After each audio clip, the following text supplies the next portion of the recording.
man. Scotty.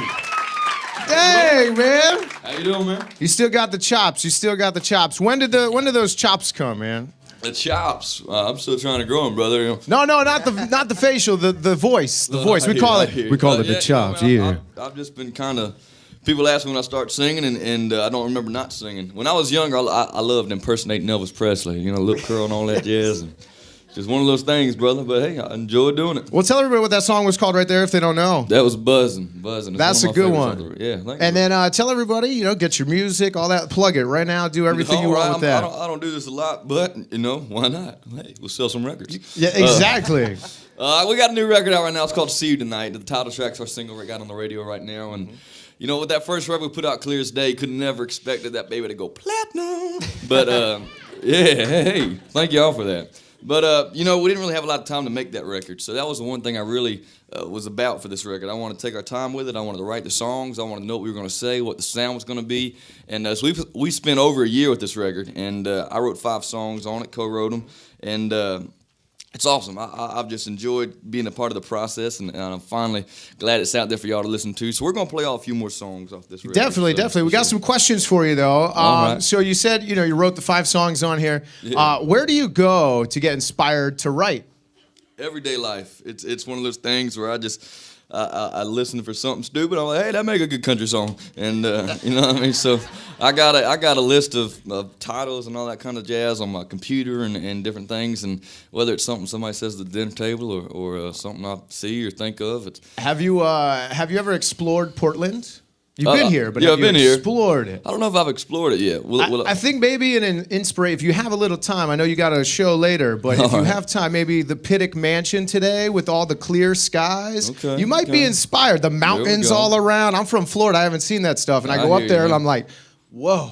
I'm like, it's a little colder up here, isn't it, brother? It's nice view, very nice. Like so if you want to inspire, I heard Monica, our morning show girl back here, the morning bull ride. If anyone listens to that, she's hanging out. She said that your team, the football team, 21-7 right now, losing to East Carolina. Sorry, and you go to college, NC State, right? Ooh, man, just hit me in the heart there, man. She wanted you to keep updated. Hey, I do appreciate it. I prefer to call this a rebuilding year. I've been saying that for the last few years now, so hey, eventually we'll get something. So you're built. doing college and this and going. How are you doing that? How are you juggling it? Yeah, man, it's just one of those things, and education is important to me. And I'm 20 years old, and wanted to get that experience in the first place. So yeah, being around there, I go to school Monday and Wednesday, the day in between Tuesday if I need to do some interviews or head to Nashville or something, and then Thursday through Sunday we hit the road and tour and then do it all over. I'm usually not jealous of people, but he's got the college life and the rock star life all at the same time. Yeah. What? Somebody's got to do it. What did you do right? Yeah, I don't know. My gosh. All right, we got a couple more questions here. Well, first off, it's Thanksgiving coming up. What are you thankful for? My goodness. It's a good one. I know. Barbara Walters. He told me it's going to be Barbara Walters up here. The tough questions. I'd say it's the 3 F's: family, friends, and fans. It's been one of those things it's been what's got me. Talk, Scotty. It's been it's early this morning. Early, need my coffee. Buzzing. Lord, That's that song there called? We go. All exactly. Right. Yeah, but my family, they've been by my side since day one. They took me to the showcases and stuff when I was a kid, and my friends, they've been by my side since we started, and they're still there. And I call my friends my biggest haters. If I come on the radio or if anything like that happens, they go, "Oh, look at that little pretty boy star on the TV." Oh, shut up.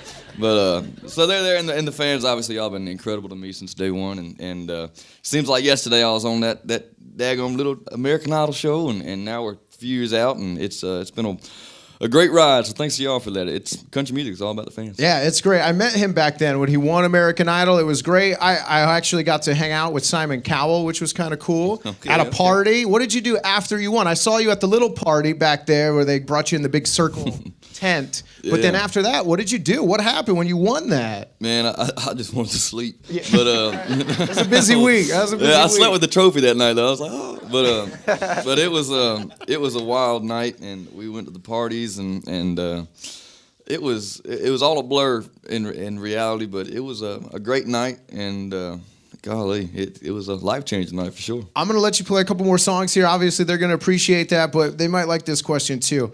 It's good that you're grounded and everything still with everybody back home and your friends, you know, busting on you. But there's probably some times where you feel like that rock star. And craziest fan experience, good or bad? Hoo-hoo. I bet you've had some. Yeah. Which one? We you know, every artist has those fans. You know what I mean? And yeah. So we. Wait, is this the start of a good or a bad? This will be a bad. We can do good as well. Yeah, we'll just do the bad first. A big fan. But it was fan club party in Nashville, Tennessee, and you know. Lord have mercy, you know, we had a fan come on down, and apparently she's Mrs. Scotty McCreery, and you know, she forgot to inform me that, but she was gonna inform me, and she came through the meet and greet line, and she was like, oh, she was dead serious, and she was like, Scotty, can you come closer? I said, well, I'm close enough. And then she started saying something to me, and all of a sudden she grabbed my neck and pulled me down trying to kiss me. And I said, woo! Pulled right back up. And my tour manager, Mike, who's my tour manager, but he played drums for Carrie Underwood and Little Big Town, so he's drumming for us tonight on the Cajon. But you know, he pulled her away real quick, and ooh, it got a little ugly. But hey, it's all good, you know what I mean? Well, that's good. We don't need to go to the good. That was good enough. Don't worry. Sure. I like that one. Good. Let's talk about good. Let's do that. The funniest, I'll go funny. The funniest thing, we were at a concert, I forget which one it was, and I had this big old Mama Jama drunk man come up, and I mean I'm talking Honey Bear. Yeah, it was like sumo wrestler, and dude came up and he said, Scotty. I said, hey man. He said, sign my belly. Ooh, I was like daggone carpet, and I mean it was there. You had to run the Sharpie through yeah, it? so I signed it, and I said, man, you keep this Sharpie. You know, you just keep it. I don't want that. That's my present to you, man. So. Normally I like sniffing Sharpies, but not that one. Oh, yeah, he was, yeah, woo. Hey, but he had a good night. That's awesome. Well, let's give it up one more time. Scotty McCreery, thank you so much for coming out. Let's get this going.